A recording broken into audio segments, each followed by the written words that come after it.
স্বপ্ন দেখি আজ আমরা আসুন্নাহ ফাউন্ডেশনের সহায়তায় মাসে ৬০,০০০ টাকা পণ্য বিক্রয়কারী এক পরিশ্রমী মানুষের গল্প শুনব। তার নাম শফিকুল ইসলাম। শেরপুর সদরের তিলকান্দি গ্রামে তার বাড়ি। শারীরিকভাবে অসুস্থ এই মানুষটার উপর নির্ভরশীল পরিবারের ৫ জন সদস্য, তাদের মধ্যে একজন আবার প্রতিবন্ধী বড় ভাই। শফিকুল ইসলাম একসময় ঝালমুড়ি বিক্রি করতেন। মাসিক বিক্রি ছিল ৬ থেকে ৭,০০০ টাকা। সীমিত উপার্জনে বহু কষ্টে চলত তার বৃহৎ সংসার। মানব সেবার শপথ এ সময় শফিকুল ইসলামের দুর্দশার কথা জানতে পারে আসুন্নাহ ফাউন্ডেশন। জাকাতের অর্থে পরিচালিত স্বাবলম্বীকরণ প্রকল্পের আওতায় তাকে একটি ভ্রাম্যমাণ দোকান ও ব্যবসা উপকরণ দেয়া হয়। এরপরই শফিকুল ইসলামের ঘুরে দাঁড়ানোর শুরু হয়।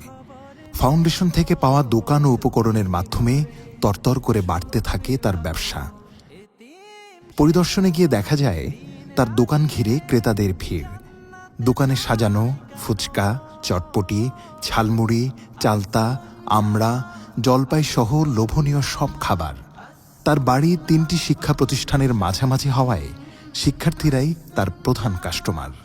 এখন তার প্রতিদিনের বিক্রি ২ থেকে ২,৫০০ টাকা। দুঃসময়ে শফিকুল ইসলাম ৩০,০০০ টাকা ঋণী হয়ে পড়েছিলেন। ব্যবসার লাভ থেকে সেই ঋণ তিনি শোধ করেছেন। এখন পরিবারের সদস্যদের নিয়ে সুখে আছেন তিনি।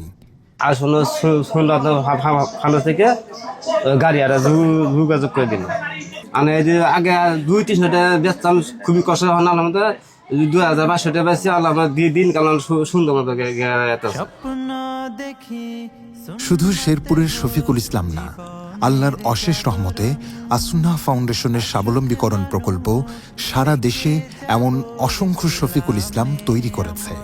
এখন পর্যন্ত স্বাবলম্বীকরণ প্রকল্পের আওতায় দেশব্যাপী ৫,১৪০ জন দরিদ্র অসহায় নারী পুরুষকে তাদের চাহিদার ভিত্তিতে রিক্সা, ভ্যান, গরু ছাগল, সেলাই মেশিন, মুদি মালামাল, হাঁস মুরগির খামার, বিভিন্ন ব্যবসা উপকরণ ইত্যাদি প্রদান করা হয়েছে। যারা উপকরণ পেয়েছেন তাদের প্রায় সকলেরই জীবন মানে এসেছে পরিবর্তন। জাকাতের অর্থে পরিচালিত এই প্রকল্প যদি সারা দেশের দারিদ্র্য দূরীকরণে সামান্যতম ভূমিকাও রাখে, তবে আমাদের পরিশ্রম সার্থক হয়েছে বলে মনে করব। আসুন্নাহ ফাউন্ডেশন, উম্মার স্বার্থে, সুন্নাহর সাথে।